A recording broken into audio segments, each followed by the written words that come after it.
Hi, today I'm going to be doing a dorsiflexion MMT test.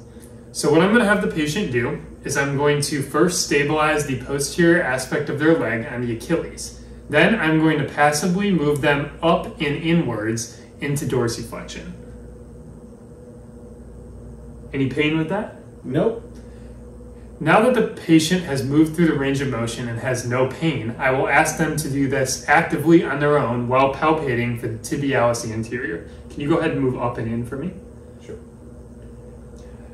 Now the patient moved up and in, and I did feel a contraction in the tibialis anterior. Now I will do the same thing, but I'm going to apply a force on the medial dorsal aspect of the foot and see if they can hold against contraction. So go ahead and move up into that for me. Okay. And I'm going to press down. Ready? 1, 2, 3. Good. The patient was able to hold the resistance for the max amount of time, so that would be a grade 5. If I were to have them do that same motion and push down with moderate resistance, it would be a grade 4. And then if they can move through the range of motion but break right away, that would be a grade 3. So now that we tested on the right side, we will also do this bilaterally on the left. So I'm going to move them up and into the position as well. Good. Any pain with that? Nope. Okay. Now I'm going to have you do that on your own.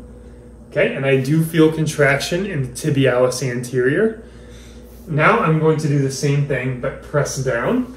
Go ahead and do that for me. All right. Stabilizing on the posterior aspect of the leg on the Achilles. Ready? 1, 2, 3. And I am applying the force down and out to go against dorsiflexion. In this case, it would also be a 5.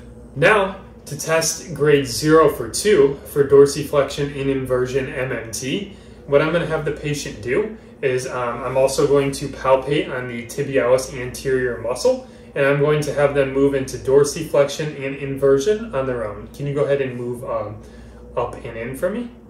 Okay, I am not guiding them through the movement at all. He did get full range of motion, and I do feel a contraction, so that would be a grade 2.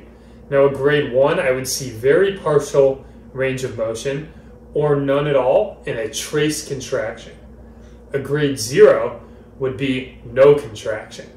Now, this is testing the tibialis anterior muscle, which is a part of the deep peroneal nerve, which is L5 and S1 nerve root. Now, I'm also going to check on the other side, and I'm just going to palpate the tibialis anterior again, having the patient move into dorsiflexion and inversion. Good. That would be a grade 2 because I do feel a contraction and he got full range, and 1 and 0 would be the same as the other side. So now we're going to be testing the range of motion of the great toe extension. So what I'm going to have the patient do is I'm just going to put them in long sitting or supine like they are now. And my axis of rotation is going to be the medial aspect of the first MTP joint, which is right here. So I'll put my axis of rotation here. And my proximal arm is going to be in line with the first first metatarsal bone. Okay.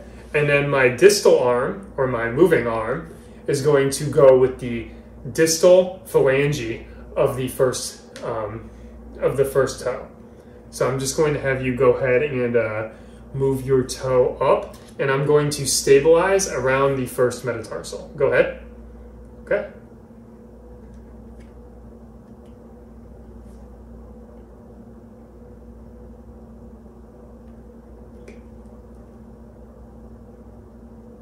And I got 67 degrees, which is within the normal parameters, as the normal MTP extension range of motion should be 70 degrees.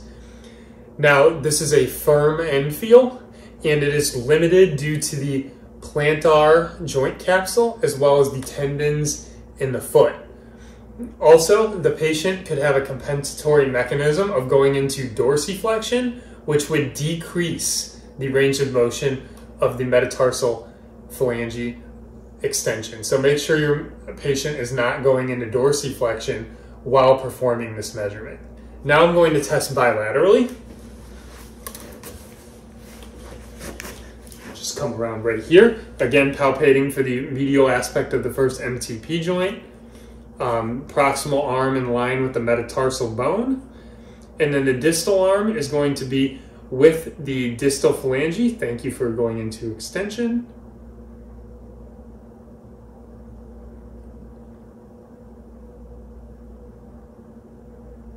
On this side, he had 74 degrees of great toe extension. Again, the normal is 70. Thank you for watching.